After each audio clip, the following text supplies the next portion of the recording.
తండ్రి, నీ పరిశుద్ధమైన మాటలు మేము వినడానికి, మా హృదయాల్లో విత్తబడిన వాక్యము ఫలించడానికి నీవు సహాయం చేయాలి ప్రభా. నీ సహాయం లేకుండా మా హృదయాల్లో ఏ మార్పు కలగదు, మాలో మారుమనసు పశ్చాత్తాపం కూడా కలగదనైనా. మా హృదయాల్లోని ఆయాసకరమైన వాటిని తొలగించాలంటే రెండంచెల ఖడ్గం అంటే నీ వాక్యము మాకు అవసరం ప్రభా. ఆ వాక్యం చేత మమ్మల్ని హెచ్చరించండి, మమ్మల్ని గుచ్చుకునేలా మాట్లాడండి ప్రభా. మాలోనే ఆయాసకరమైన వాటిని, అపవిత్రతను తొలగించి నీ పరిశుద్ధమైన మాటల చేత మా జీవితాలను సరిచేసుకోవాలి, సరిదిద్దుకోవాలి.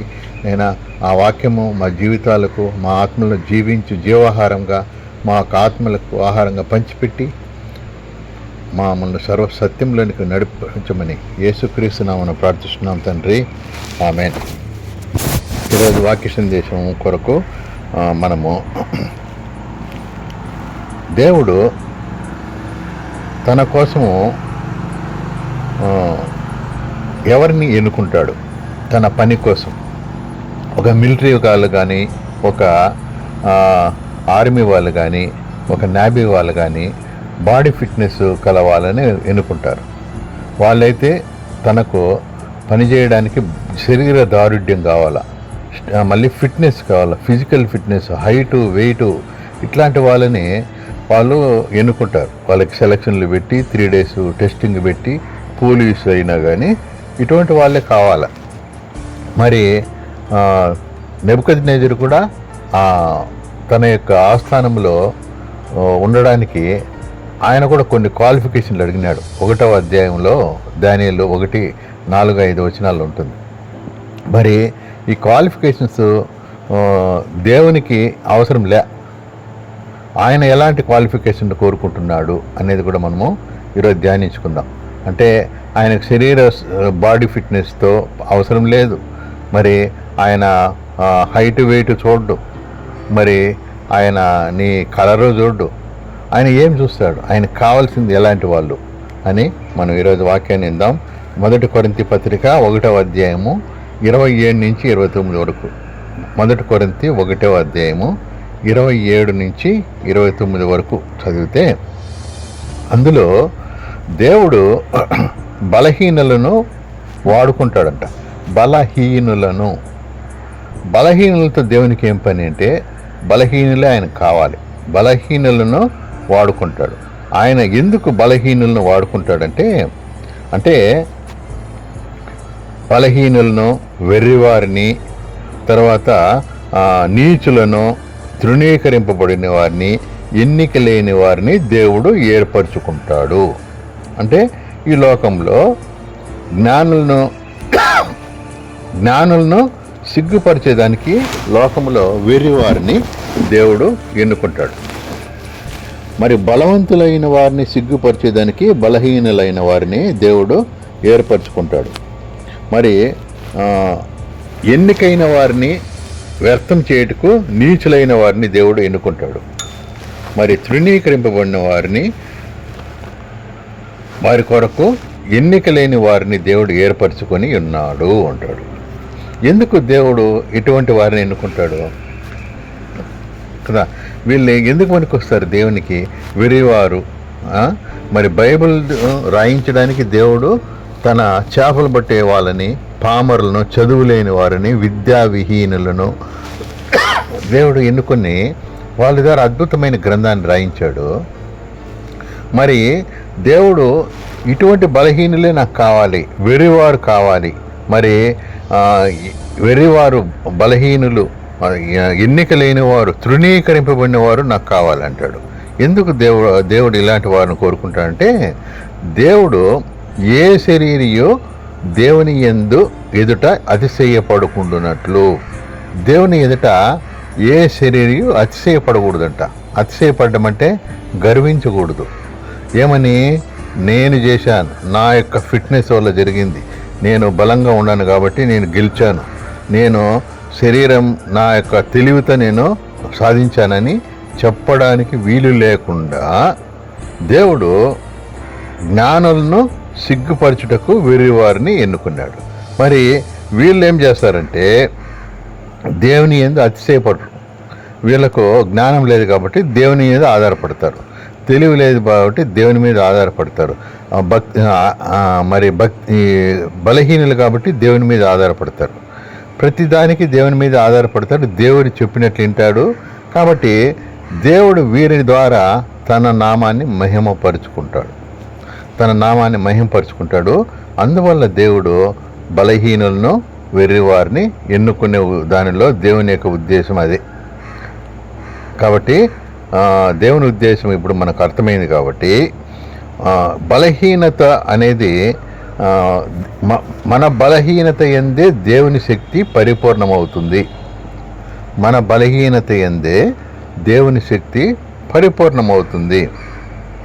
బలహీనత అనేది పాపమేం కాదు. బలహీనత అనేది పాపం కాదు, వ్యసనము కాదు. శారీరకంగా అంగవైకల్యము అంటే శారీరకంగా అంగవైకల్యం ఉండొచ్చు, దీర్ఘకాల రోగాలు ఉండొచ్చు, శక్తిహీనత కావచ్చు, దుర్బలత్వం కావచ్చు, ఏదైనా మానసికంగా దెబ్బతిని ఉండొచ్చు. ఈ బలహీనతనే పౌలు ఏమంటాడు? ముళ్ళు అంటాడు కదా, ముళ్ళు అంటాడు. మరి బలహీనతే పాపం కాదు. పాపం అనుకుంటే పొరపాటు, తప్పు అనే పేర్లు పెట్టుకున్నా అది పాపం కాకుండా పోదు. అంటే ఒకవేళ పాపానికి బలహీనత అనుకుంటే అది పాపం కాకుండా పోదు. విషం కలిగిన బాటిల్పై అమృతం అని రాసినంత మాత్రాన అది విషం కాకుండా పోదు కదా. అట్లానే పాపమును బలహీనత అంతా పిలిచినంత మాత్రం అది పాపం కాకుండా పోదు. కొంతమంది ఏదో బలహీనతలో చేసేసానులే బ్రదర్, అది నా వీక్నెస్ అనేసి మందు కొట్టేయడము, సారాయి తాగేసేయడము, లేదా ఏదైనా ఒకటి తప్పుడు పని చేసి అది నా వీక్నెస్ బ్రదర్, నాకు బీపీ ఉంది కాబట్టి నేను బూతులు తిట్టేసినాను, అది నాకు బీపీ, నాకు బలహీనత అని చెప్పుకుంటే అది పాపం కాకుండా పోదు. పాపమునకే ఒకవేళ బలహీనత పాపం కాదు, కానీ ఒకవేళ పాపము అంటే బలహీనతను వీక్నెస్ అనిపించుకున్నంత, వీక్నెస్లో చేసినంత మాత్రమే పాపం కాకుండా పోదు. బలహీనత అనుకుంటున్న ఏ పాపమైనా సరే ప్రభువు సన్నిధిలో ఒప్పుకోవాలి. అది మనం చేయాల్సింది. బలహీనత పాపం కాదు, కానీ బలహీనతలో నువ్వు ఏదైనా చేస్తే అది బలహీనత అని సరిపుచ్చుకోకుండా, కాంప్రమైజ్ కాకుండా దేవుని సన్నిధిలో ఒప్పుకో. శరీర బలహీనతలు దేవుడు మనల్ని వాడుకోవడానికి అడ్డు రావు. చాలామంది శరీర బలహీనతలు అడ్డు పెట్టుకుని, నేను ఏం సేవ చేస్తాను, నాకు కాళ్ళు సరిగా లేవు, నేనేం మాట్లాడలేను, నాకు వాక్చాతుర్యం లేదు, నేనేం సేవ చేస్తానని శరీర బలహీనతలు గురించి వాళ్ళు సాకులు చెప్తుంటారు. నిజం చెప్పాలంటే దేవుడు మన బలహీనతల యందే ఆయన శక్తి పరిపూర్ణమవుతుందంట. అంతే కదా, మన బలహీనతల యందే ఆయన శక్తి పరిపూర్ణమవుతుంది.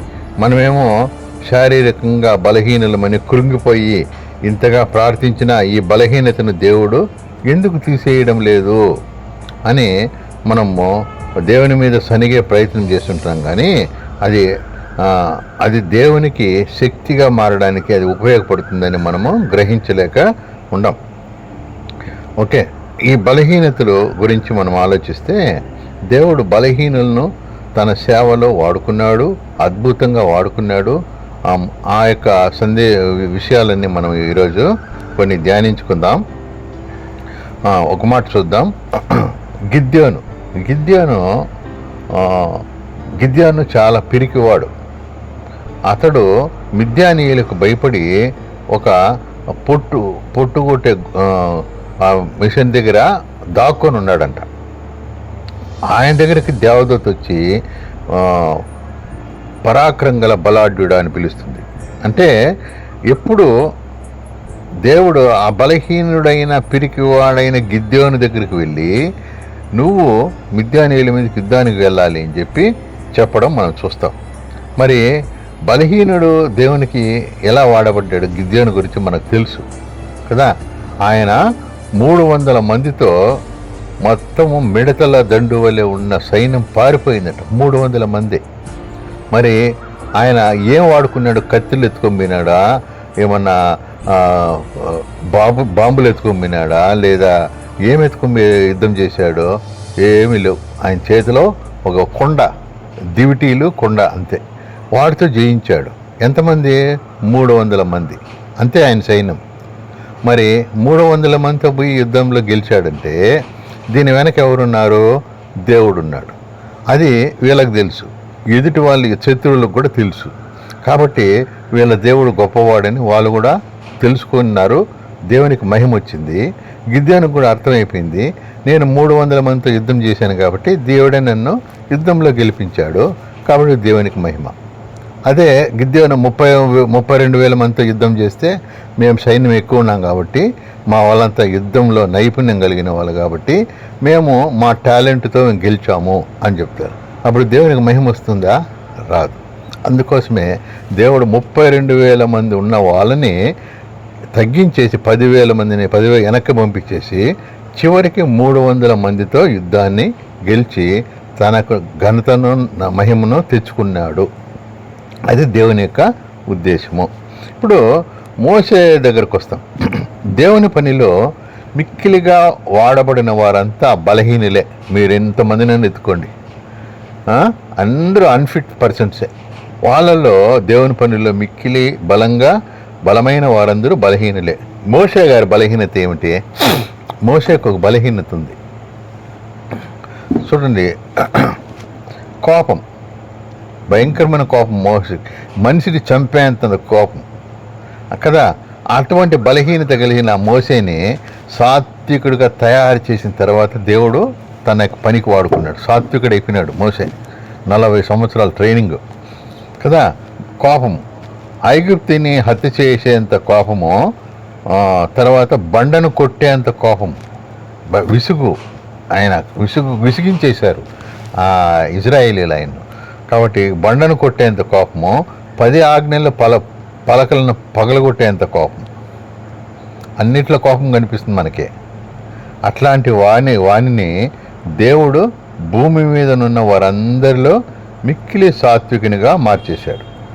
మిక్కిలి అంటే ఇంకా హయ్యర్, అంతకంటే ఇంకా ఎక్కువ లేదు, అటువంటి సాత్వికునిగా మార్చేశాడు.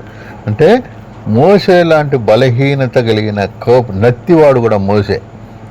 మళ్ళీ మోసే అంటాడు, నేను నత్తికైన వాళ్ళని నేను మాట్లాడలేను అంటాడు. మరి ఇటువంటి బలహీనత గల వారిని దేవుడు ఎన్నుకున్నాడు. ఆ బలహీనతను ఆయన బలముగా వాడుకున్నాడు. మన బలహీనతే దేవునికి శక్తి అంట. దేవునికి శక్తి పరిపూర్ణమవుతుందంట. కాబట్టి ఇటువంటి మోసే విషయంలో మనం విన్నాం. నెక్స్ట్ గిద్యోని దగ్గరికి వద్దాం. గిద్యోని యొక్క బలహీనత అభద్రతా భావం, ఇన్సెక్యూరిటీ. అంటే వాళ్ళ శత్రువుల ముందే ఆయనకు రక్షణ లేదు కాబట్టి దాక్కున్నాడు కనబడకుండా. అభద్రతా భావము, తనను తాను తక్కువగా అంచనా వేసుకోవడం. ఈ ఫీలింగ్స్ ఉంటాయి. ఇన్ఫీరియారిటీ కాంప్లెక్స్ అని చాలామంది. తక్కువ అంటే నేను ఎందుకు పనికొస్తాను, నా వల్ల కాదు అని కొంతమంది ఫిక్స్ అయిపోయింటారు మనసుల్లో. నేనేం చేయగలను అని. ఇన్ఫీరియారిటీ కాంప్లెక్స్ కలిగిన మనస్తత్వం కలిగిన వాడు గిద్యోను. అభద్రతాభావం, ఇన్సెక్యూరిటీలో ఉన్న వాడు. అయినను దేవుడు అతన్ని ఏమంటాడంటే పరాక్రమం గల బలాఢ్యుడా అని బలపరిచాడు. పరాక్రమం గల బలాఢ్యుడా. దేవుడు ఆ మాట అనేసరికి దేవదూత ద్వారా ఆశ్చర్యపోతాడు ఆయన. ఎందుకంటే ఆయన ఏదో దాంకొని ఉండే మనిషిని పిలుచుకొచ్చి పరాక్రమం గల బలాఢ్యుడు అంటే ఎలాగుంటుంది కదా. దేవుడు ఆయన కూడా వాడుకున్నాడు. అబ్రాహాముకు ఒక బలహీనత ఉంది. అబ్రాహాము కూడా ఏంటి ఆ బలహీనత అంటే ప్రాణభయం, భయము. అందుకే తన భార్యని ఏమని చెప్తాడు, సహోదరి అని చెప్తాడు. ఆమెకు కూడా చెప్పిస్తాడు, సహోదరిని చెప్పిస్తాడు శారాకు కూడా. అంటే భయము, ప్రాణభయము. అయినను దేవుడు అతన్ని విశ్వాసులకు తండ్రి అని పిలిచాడు. విశ్వాసులకు తండ్రి అయ్యేటట్లుగా చేశాడు దేవుడు. తండ్రిని కూడా పిలిచాడు. మరి చివరికి ఆ విధంగా తయారైపోయినాడు ఆయన. అంటే భయమును పోయింది. భయము గల వారిని కూడా దేవుడు వాడేసుకున్నాడు. మనము ఎలాంటి వారిని వాడుకున్నాడు అనే దానికి మనం ధ్యానించుకుంటున్నాం. తర్వాత పేతురున్నాడు. పేతురుకు దుడుకు స్వభావం, బలహీనమైన స్వభావం. అంటే ఏది నోటికి వస్తే అది నోటి దూల అంటారే, నోటికి ఏది వస్తే అది మాట్లాడేస్తాడు, వెంటనే మాట్లాడేస్తాడు. అది ఆయన మనస్తత్వం. దుడుకు స్వభావము, బలహీనమైన స్వభావం అది గల పేతురుని దేవుడు అంటాడు, నీవు పేతురువు, నీ రాయిగా దేవుడు మార్చాడు. రాయిగా మార్చాడంటే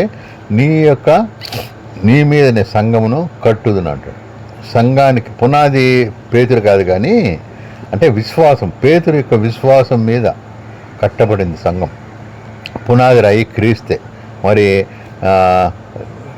ఈ యొక్క రోమన్ క్యాథలిక్స్ వచ్చి పేతురు యొక్క సమాధి మీద చర్చి కట్టారంట. వాళ్ళు ఎట్లాంటి వాళ్ళు చూడండి. ఆ ఉద్దేశం దేవుడు అక్కడ కదా జరిగింది. కాకపోతే ఆయన విశ్వాసం మీద, సజీవుడు అయిన దేవుని కుమారుడు అని అన్నాడే, ఆ విశ్వాసం మీద సంఘం కట్టబడింది. కాబట్టి దుడుక్కు పేతురు, బలహీనమైన స్వభావం గల పేతురును దేవుడు రాయిగా మార్చాడు. రాయి అంటే మత్తయి సువార్త 16:18. అంటే పేతురును ఎలా వాడుకున్నాడంటే, ఆయన ద్వారా మొట్టమొదటి ప్రసంగంలోనే 3,000 మంది రక్షింపబడ్డాడు, బాప్తిసం తీసుకున్నారు. తిరిగి 5,000 మంది బాప్తిసం తీసుకున్నారు.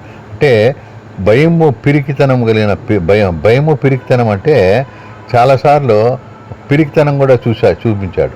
నేను ఎవరో ఆయన ఎవరో నాకు తెలియదని బొంకినాడు కదా.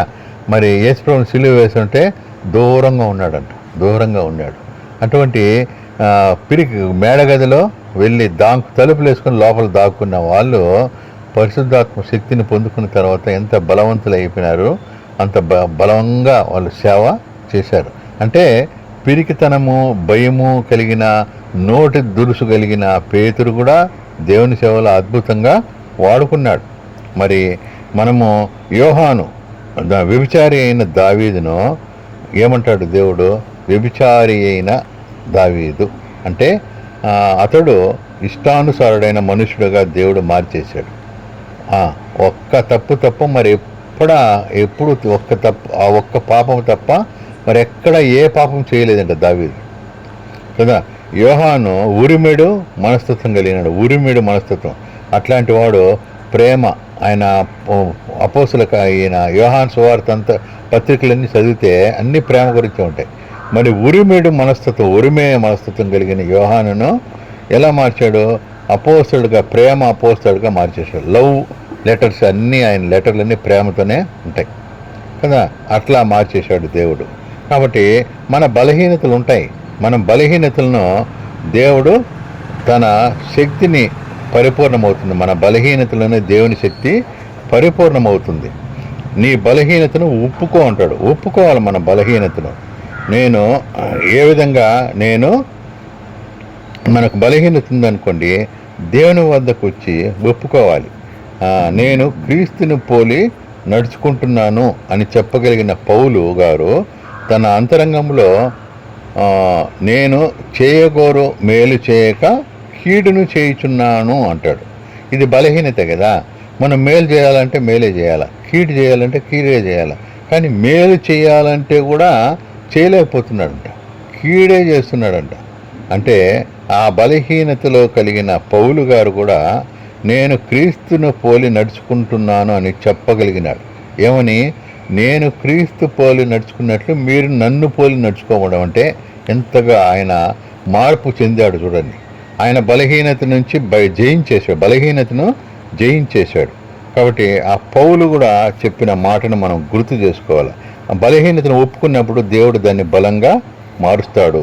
కాబట్టి ఇంకొక మాట 2 కొరింథీ 12:5 ఒక మాట ఉంటుంది. 2 కొరింథీ 12:5 ఆయన యొక్క అతిశయం ఏమిటంటే, నా విషయం అయితేనే నా బలహీనత ఎందేగాక వేరే విధంగా అతిశయింపను.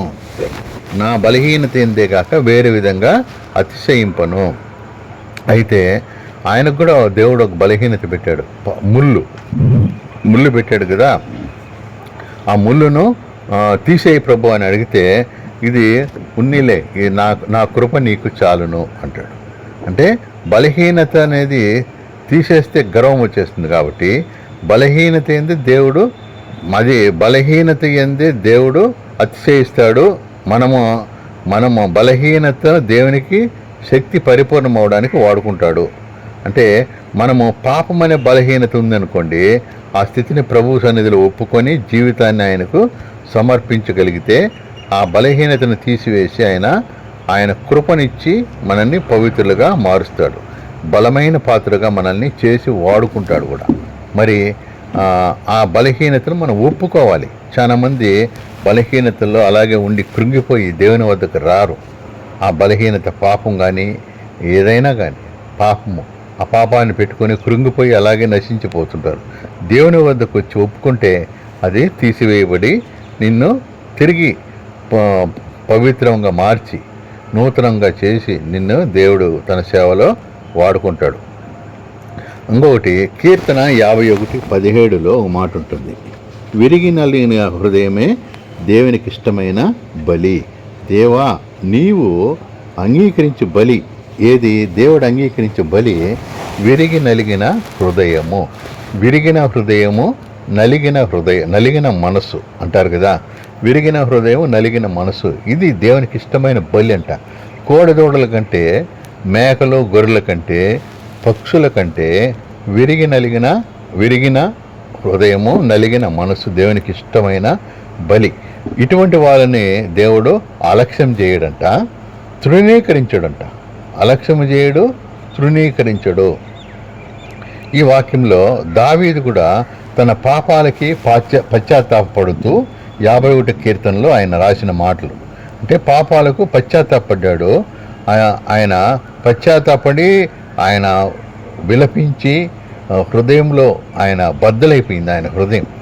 ఇంత తప్పిదాన్ని నేను ఎలా చేశాను, నా దేవునికి విరోధంగా నేను ఇలా పాపాన్ని చేసి మూట కట్టుకున్నాను అని భయంకరంగా ఏడ్చి ఆయన బలిగా దేవునికి ఏమిస్తాడంటే తన హృదయాన్ని దేవునికి ఇస్తాడు. ఈ హృదయాన్ని బలిగా ఇచ్చేసాడు దేవుడికి. అది దావీదుకు తెలుసు ఆ రహస్యం. దేవునికి ఎలాంటి బలి ఇష్టమో దావీదుకు తెలుసు కాబట్టి వెంటనే దేవుని వద్దకు వచ్చి తన హృదయాన్ని దేవుని ముందు కుమ్మరించేశాడు. దేవుడు దాన్ని రిపేర్ చేసేసాడు, మరి నూతన హృదయంగా మార్చేశాడు, తిరిగి ఇచ్చేశాడు. ఎవరికి? దావీదుకి. ఆ నూతన హృదయాన్ని దేవుడు మళ్ళీ ఆయనకు ఇచ్చాడు. మన దేవుడు విరిగిపోయిన వాటిని రిపేర్ చేసే దేవుడు, తిరిగి దాన్ని సెట్ చేసి కొత్తగా చేసి ఇస్తాడు.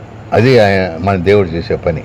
దావీదు కూడా తన పాపాలకు పశ్చాత్తాపడుతూ దేవునికి నిజమైన బలి అనేది బాహ్యమైన ఆచారాలు కాదు, అన్నదానాలు, రక్తదానాలు, మరి పుణ్యకార్యాలు చేయడము, ఇవి కాదు. వీటి వల్ల ఏమి జరగదు, పాపాలు పోతాయా? పోవు. కానీ వినయం గల పశ్చాత్తాపంతో నలిగిన హృదయం అని అది దేవుడికి ఇవ్వాలి. దేవుడు హృదయపూర్వకంగా పశ్చాత్తాపడిన వారిని వినయంగా ఆయన వద్దకు వచ్చే వారిని ఆయన అంగీకరిస్తాడు అనేది మనం గ్రహించాలి. ఇక్కడ మన దేవుడు 51:17లో నలిగిన హృదయంను నీవు అలక్ష్యము చేయవు. మనం చేసిన పాపాల నిమిత్తము నిజమైన పశ్చాత్తాపం పొందితేనే దేవుడు క్షమిస్తాడు, స్వీకరిస్తాడు. పశ్చాత్తాపం లేకుండా ఏ బలి అర్పణ వల్ల ప్రయోజనం లేదు. పశ్చాత్తాపం లేకుండా ఏ బలి అర్పణ వల్ల ప్రయోజనము లేదు. చూస్తారా? పశ్చాత్తాపం లేకుండా నువ్వు ఎన్ని పాపాలు చేస్తే ఏం ప్రయోజనము? పాపాల వల్లగా నీ యొక్క రేటింగ్స్ పెరిగిపోతాయి, కానీ పశ్చాత్తాపం కలిగితే కదా నీ బలి అర్పణ వల్ల ప్రయోజనం ఉంటుంది. అంటే చాలామంది కోడెదూడలు, మేకలు, తర్వాత పక్షులు తీసుకుని వచ్చి బలి ఇస్తారు. వాళ్ళ పశ్చాత్తాపం ఉండదు, బలి ఇచ్చి ఏం ప్రయోజనమో కదా. మనం పశ్చాత్తాపం పొందితేనే బలి వల్ల ప్రయోజనం ఉంటుంది కాబట్టి ఇప్పుడు మనము విరిగిన మనసు కలిగిన దావీదు గురించి కూడా మనము ఆలోచిద్దాం. కాబట్టి చాలామంది విరిగిన హృదయం గల వారికి 34:18లో కూడా ఒక మాట ఉంటుంది. 34:18 విరిగిన హృదయం గల వారికి యెహోవా ఆసన్నుడు, నలిగిన మనసు గల వారికి ఆయన రక్షించును. విరిగిన హృదయం గల వాళ్ళకు దేవుడు ఓదార్పునిస్తాడంట. చాలామంది అనుకుంటారు దేవుడు నన్ను వదిలేశాడు, ఇంకా నన్ను పట్టించుకోడు అని చాలామంది బాధపడుతూ ఉంటారు. మరి దేవుడు వదిలేస్తాడా అంటే వదిలేయడు. నువ్వు ఆయన దగ్గరికి రావాలా కదా. ఆయన దగ్గరికి వస్తే ఆయన నిన్ను బాగు చేస్తాడు. కాబట్టి కృంగుదలతో బాధపడుతున్న తన బిడ్డలకు దేవుడు నిజంగా దూరంగా ఉంటాడంటే ఆయన కీర్తనలో విరిగిన హృదయం గల వారికి యెహోవా ఆసన్నుడు అంటే దగ్గరగా ఉంటాడంట. మరి నలిగిన మనసు గల వారిని ఆయన రక్షించును. తీవ్రమైన కృంగుదల అనేది ఏ పరిస్థితుల్లోనూ రావచ్చు. తీవ్రమైన కృంగుదల నమ్మకమైన దేవుని బిడ్డల మీద ఎలాంటి ప్రభావం చూపించగలదు దావీదుకు తెలుసు. అంటే కృంగుదల అనేది దేవుని బిడ్డల మీద ఎంతో ప్రభావాన్ని చూపిస్తుందంట. అది దావీదుకు తెలుసు. దావీదు కూడా యవ్వనస్తుడిగా ఉన్నప్పుడు తనను చంపడానికి పట్టు విడవకుండా ప్రయత్నిస్తున్న సౌలు రాజు నుండి తప్పించుకోవడానికి చాలా కాలం పాటు పారిపోతూనే ఉన్నాడు. ఎన్ని సంవత్సరాలు? 10 సంవత్సరాలు అనుకుంటా. 10 సంవత్సరాలు పరిగెత్తి సౌలు తరుముతూ ఉంటే అసూయ అంతే. అసూయ ఉంటే వాళ్ళు వదిలిపెట్టరు. ఎందుకంటే తట్టుకోలే, వాళ్ళకి నిద్ర రాదు. నిద్ర రాని దానివల్ల లేచి పరిగెత్తి ఎవరి వల్ల నిద్ర రాలేదు వాళ్ళని చంపడానికి కూడా సిద్ధపడిపోతారు. ప్లానింగ్లు చేస్తూ ఉంటారు. నెక్స్ట్ ఏం చేయాలా, ఎలా చంపాలా, ఎక్కడ దొరుకుతాడని ఇదే ఆలోచనలు ఉంటాయి వాళ్ళకి. అసూయపరుడైన సౌలు దావీదును చంపడానికి పట్టు విడకుండా ప్రయత్నిస్తున్న సమయంలో రాజు నుండి తప్పించుకోవడానికి చాలా కాలం పాటు పారిపోతూనే ఉన్నాడు. దావీదు పారిపోవడమే పని. ఈయనకి ఎంతమంది? 2000 మంది ఉంటారు సౌలుకు. అంతమంది కలిసి వెతకడమే ఒక్క మనిషిని. పారిపోతుంటే సౌలు తనను వెతకడానికి రాడనుకున్న ప్రదేశంలో ఫిలిస్తీయలో ఉన్న గాతు అనే శత్రువుల పట్టణంలో ఆయన తలదాచుకున్నాడు. ఎవరో? దావీదు. ఎక్కడికి రాడు? ఫిలిస్తీయుల ప్రాంతానికి రాడు సౌలు. ఎందుకంటే వాళ్ళంటే భయము. కాబట్టి అటువంటి శత్రువుల పట్టణంలో తలదాచుకోవడానికి దావీదు వెళ్ళాడంట. అయితే అక్కడ వాళ్ళు తనను గుర్తుపట్టారంట, దావీదును. ఈ ఇజ్రాయేలీయుడు ఇతడు సౌలు దగ్గర ఉండేవాడు అని దావీదును గుర్తుపడితే దావీదు ఇంకా ఎలా తప్పించుకుంటాడు? వాళ్ళ ముందు తప్పించుకోలేడు. అందుకు అక్కడ దావీదు పిచ్చివానిలా నటించి, పిచ్చోళ్ళు ఎలా నటిస్తారు? గడ్డం మీద అంతా ఎంగిలి ఉంచుకొని అదంతా కారుతూ ఉంటే ఏదో తెలియకుండా రాసుకుని పిచ్చోళ్ళలాగా నటించడం కాదు, జీవించాడు అనుకోండి. ఆ రాజు కూడా చూసి నమ్మేస్తాడంట. అంటే పిచ్చివానిలా నటించి వెంట్రుక వాసిలో తప్పించుకున్నాడు. మళ్ళీ వెంట్రుక వాసిలో తప్పించుకున్నాడు.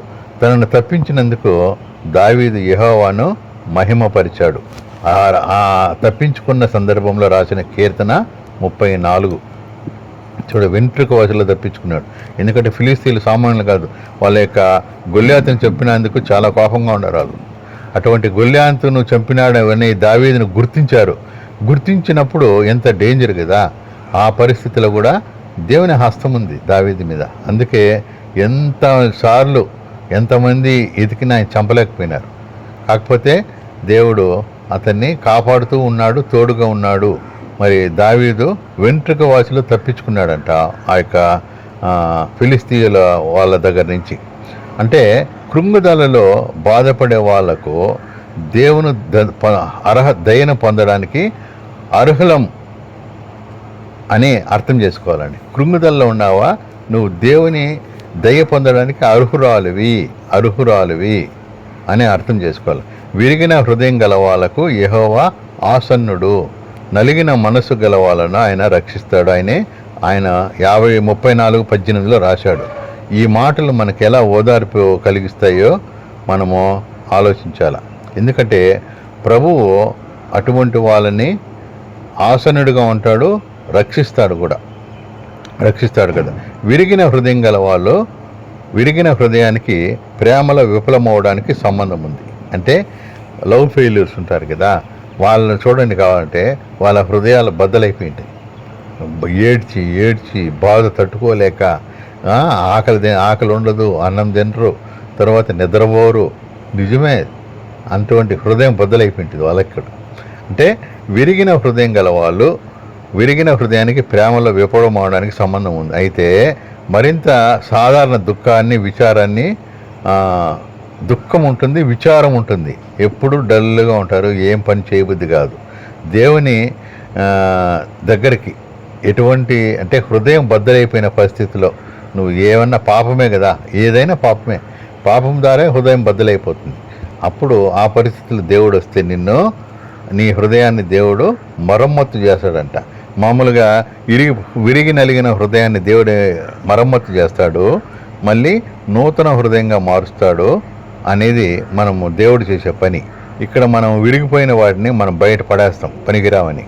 దేవుడు అది రిపేర్ చేస్తాడు. మరి ఒక హార్ట్ డాక్టర్ దగ్గరికి పోతే హృదయం రిపేర్ చేయాలి సార్ అంటే ఏం చేస్తాడు ఆయన? ఉన్న హార్ట్నే బైపాస్ చేస్తాడు, లేదా స్టంట్లు వేస్తాడు, లేదా అక్కడ ఉండే బ్లడ్ క్లాట్స్ని తీసేసి రిపేర్ చేసి పంపిస్తాడు. కొత్త హృదయం ఎవరు? దేవుడు మాత్రమే కొత్త హృదయాన్ని ఇస్తాడు.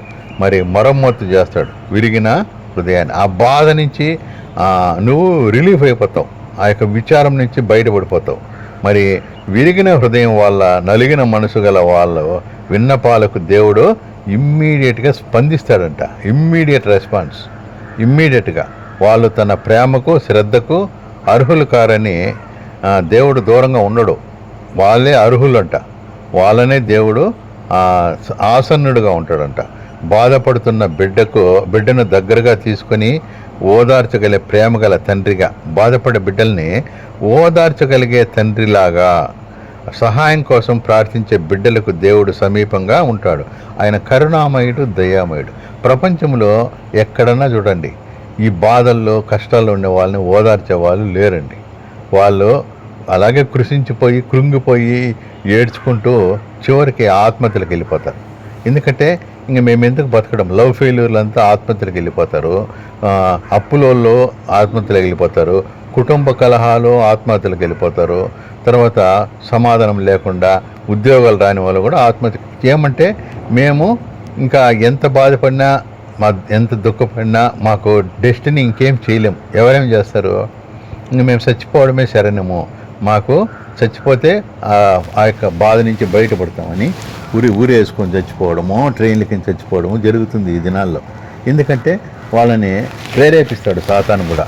ఇంక నువ్వెందుకు బతకడము, చచ్చిపోవని ప్రేరేపిస్తాడు.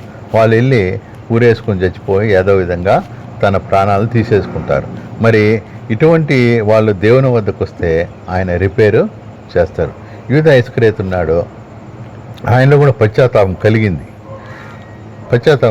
ఏమంటే ఆయన వెండి రూకలు అప్పగించేంత వరకు సాతాను వానిలో ప్రవేశించను అనే మాట ఉంటుంది.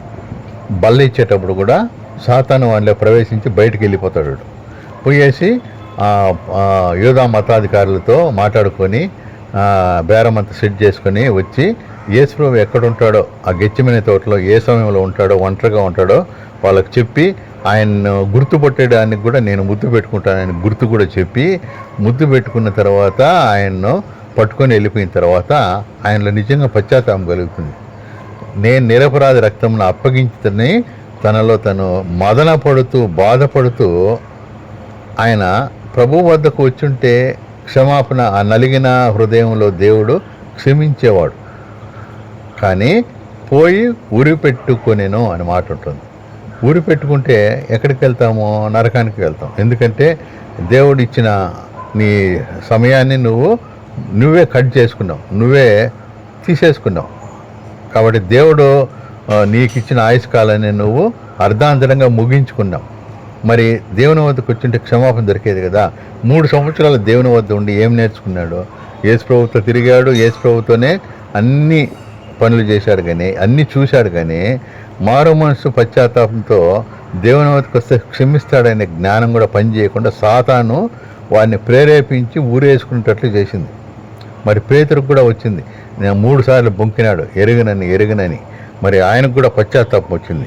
ఆ పశ్చాత్తాపంతో దేవుని వద్దకు వచ్చాడు. మరి పేతురు వచ్చి క్షమించమని అడిగినప్పుడు క్షమాపణ పొందుకున్నాడు. మరి ఆ సమయంలో మనం చేయాల్సిన పని దేవుని వద్దకు రావాలి, కానీ మనం సొంతంగా మన ప్రాణాలను తీసుకునే పనులు చేసుకోకూడదు అనే సత్యాన్ని మనము గ్రహించాలి. ఓకే, కాబట్టి ఓదార్చే దేవుడు ఉన్నాడు. సహాయం కొరకు ప్రార్థించే బిడ్డలను ఏ విధంగా దేవుడు తల్లిదండ్రులు స్వీకరిస్తారో దేవుడు కూడా అలాంటి ఓదార్పునిస్తాడు. వాళ్ళని ఓదార్చాలని, వాళ్ళ విరిగిన హృదయానికి, నలిగిన మనసుకు ఉపశమనము కలిగించాలని ఆయన ఆతురత్వంగా ఉన్నాడంట దేవుడు. వాళ్ళకి ఎలాంటి కష్టాలు ఎదురైనా వాటిని అధిగమించడానికి జ్ఞానము, బలము ఆయన దేవుడికి తిరిగి ఇవ్వగలడు. వాళ్ళకు రిపేర్ చేసిన తర్వాత వాళ్ళకి బలం కావాలా, జ్ఞానం కావాలా, తిరిగి ధైర్యం కావాలా. అవన్నీ దేవుని వద్ద మనము పొందుకుంటాం. మరి 57:15 యెషయా 57:15 ఉంటాడు, మీరు దేవునికి దగ్గర అవ్వాలంటే ఏం చేయాలో తెలుసుకోండి అని. ఈ దయగల దేవుడు తన వాగ్దానం చేస్తున్నాడంట. 57:15 యెషయాలో, వినయం గల వాళ్ళ ప్రాణాన్ని, నలిగిన వాళ్ళ ప్రాణాన్ని ఉజ్జీవింప చేయడానికి, వినయం గల వాళ్ళ ప్రాణాన్ని, నలిగిన వాళ్ళ ప్రాణాన్ని ఉజ్జీవింప చేయడానికి, వినయం గల వాళ్ళ యొద్ద, దీన మనసు గల వాళ్ళ యొద్ద నేను నివసిస్తాను అంటాడు. మరి ఎవరైనా ఇటువంటి పరిస్థితిలో ఉంటే పోయి సొంత నిర్ణయాలు తీసుకొని ప్రాణాలు తీసేసుకోకుండా దేవుని వద్దకు వస్తే ఎటువంటి పాపమునైనను, ఎటువంటి దుర్మార్గుడైనా, ఎటువంటి హంతకుడైనా సరే ఆయన క్షమించి వారి హృదయాన్ని మరమ్మతు చేసి, రిపేర్ చేసి, నూతన హృదయంగా మార్చి తిరిగి వాళ్ళకు ఇస్తాడు.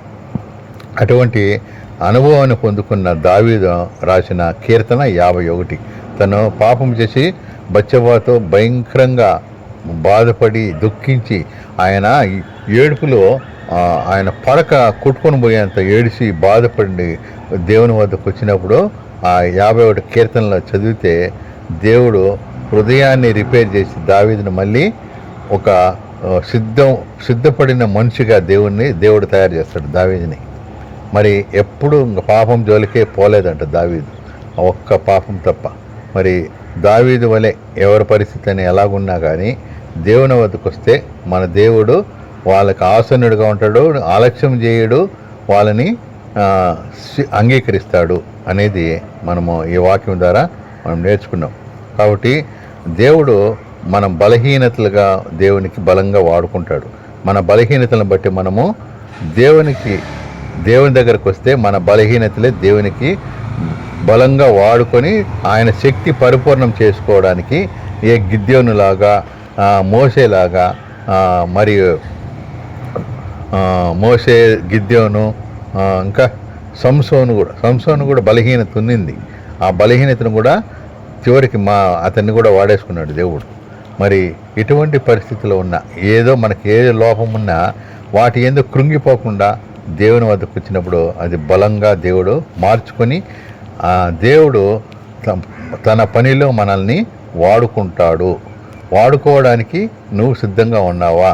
నువ్వు ఆయన వద్దకు వచ్చి నన్ను వాడుకో ప్రభువా అని మనం అడగాలి. చాలామంది నాకు అది కావాలి ప్రభువా, ఇది కావాలని ప్రభువా అని మనము విన్నపాలు చేస్తాం, కానీ నీకోసం నేనేం చేయాలి ప్రభువా అని ఎవరు అడగడంలే. దేవుణ్ణి మనం ఒక్కసారైనా ప్రభువా నన్ను నువ్వు వాడుకో, నీకోసం నేనేం చేయాలని నువ్వు అడగగలిగితే నన్ను కూడా దేవుడు తన పనిలో వాడుకుంటాడు. అట్టి కృపాధన్యత దేవుడు మనకందరికీ అనుగ్రహించును గాక. ఆమేన్.